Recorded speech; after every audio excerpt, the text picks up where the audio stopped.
We're back. It's your boy Dane. Subscribe to me, Damian Harkless. I do this for my people. And the topic right now, up in the morning, hair nappy and all, we talking about Jamele Hill. Hey baby. I love Jamele Hill, man. Very outspoken, Espn analyst. Always kicking that truth regardless of her situation and her stipulants. So, I gotta give her praise for her comments and her bravery in the position she in.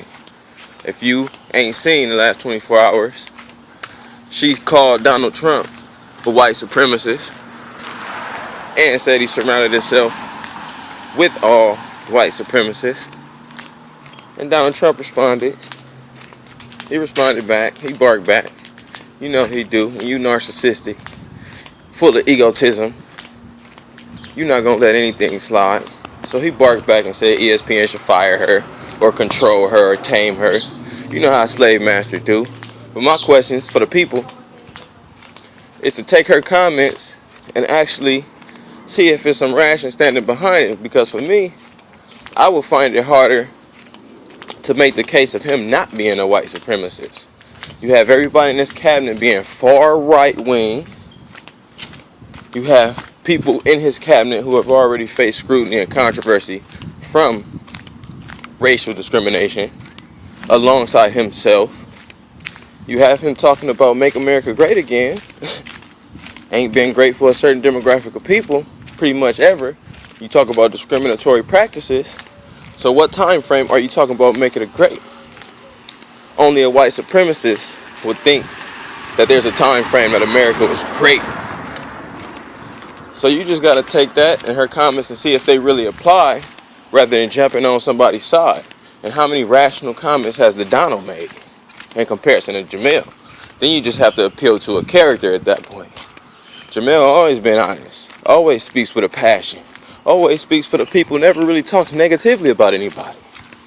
Donald talks negative almost every time something blurt out his mouth. So you got this Jamele and Donald war of the words. Then you got ESPN. Oh, she doesn't represent. She doesn't represent what ESPN stands for. She doesn't represent what we're talking about. That's just her. Leaving her out on that island, that Revis Island, which is a damn shame, but it's expected. You talk about these major corporations. They don't do nothing but advocate the same policies that Donald creates. It's a shame, man. Shout out to Jamele Hill for her bravery. Appreciate it. It's love here.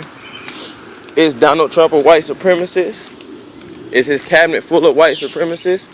Have his parents hung around white supremacists? Went to the Confederate parties and all that? Has he been known to be around white supremacists? It's much more evidence that will support Jamele's claim. We just can't be naive to the facts. We can't be blind to what's going on. Man. And as far as minorities, not just people of color, white supremacy don't like nothing.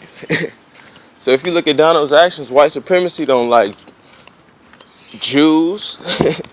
Donald Trump has been avid in calling out the media, and we know who runs the media, even though he's in cohorts with those billionaires as well, but he calls out that demographic, he calls out Muslims, he's called out Mexicans, he's called out every minority demographic. So how is he not reflected a white supremacist? And then you have what happened in Charlottesville. You see the inaction rather than the action. And when Black Lives Matter come, what will Donald say? Oh, they gotta go. Get her out of here. Almost places them as terrorists. The same way white supremacy talks about Black Lives Matter. It's just a parallel you can draw, man. Is Jamele Hill wrong? Is she going off the wall by saying Donald Trump is a white supremacist and he surrounded himself with such? I think she's pretty accurate, but that's just my perspective. Let me know what y'all think, man. Is he a white supremacist or not? It's your boy Dane. Peace. Punk.